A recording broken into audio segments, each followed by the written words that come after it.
আসসালামু আলাইকুম বন্ধুরা, সবাইকে সিস্টার্স কিচেনে স্বাগতম। আজকে আমরা আলুর দম রান্না করব, তো দেখতে থাকুন। প্রথমে চুলায় কড়াইটা বসিয়ে দিলাম। কড়াই গরম হয়ে গেছে, এখন পরিমাণ মতো সয়াবিন তেল দিয়ে দিব। তেল গরম হয়ে গেছে, কেটে রাখা পেঁয়াজ মরিচ গুলো দিয়ে একটু নেড়ে নেব। এখন পরিমাণ মতো আদা রসুন বাটা দিয়ে দিব। স্বাদ বাড়ানোর জন্য 1 প্যাকেট মাংসের মশলা দিয়ে দিব।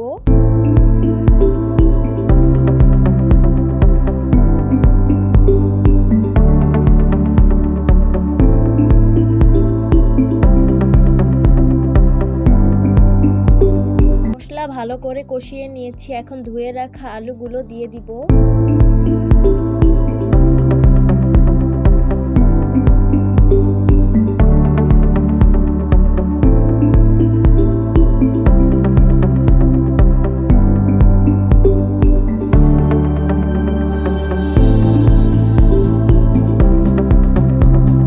আলুগুলো ভালোভাবে কষিয়ে নিয়েছি, এখন মটর সেইগুলো দিয়ে দিব।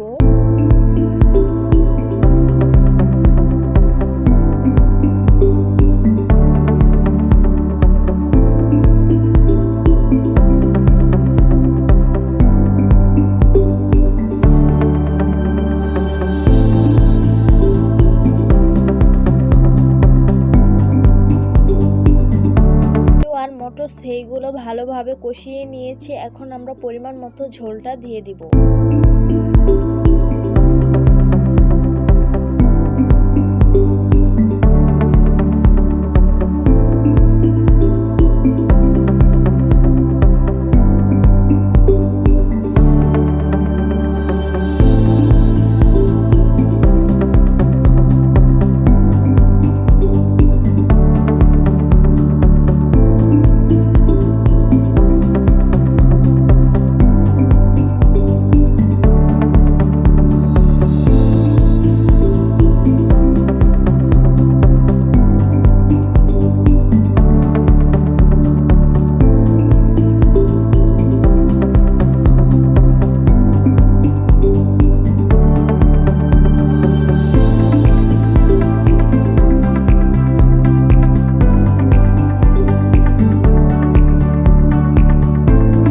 ঝোলটা গাঢ় হয়ে গেছে, এখন আমরা জিরা ফাঁকি দিয়ে দিব।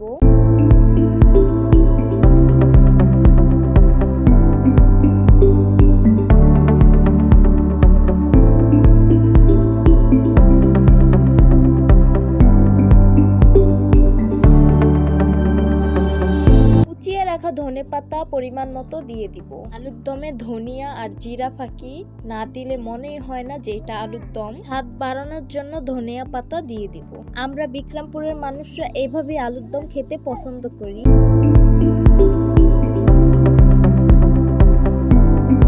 আর কি বলবো, গরম গরম আলুর দমটা পরিবেশন করে দিলাম। দেখতে খুবই সুন্দর লাগছে, খেতে খুবই ভালো লাগে আলুর দম। শীতকালে আলুর দম খেতে খুবই ফাটাফাটি লাগে। আজকে আমরা আলুর দম মুড়ি দিয়ে খাবো, তাই একটু ঝোল রেখেছি। তো সবাই ভালো থাকবেন, সুস্থ থাকবেন, আর সিস্টার্স কিচেনের সাথেই থাকবেন। আল্লাহ হাফেজ।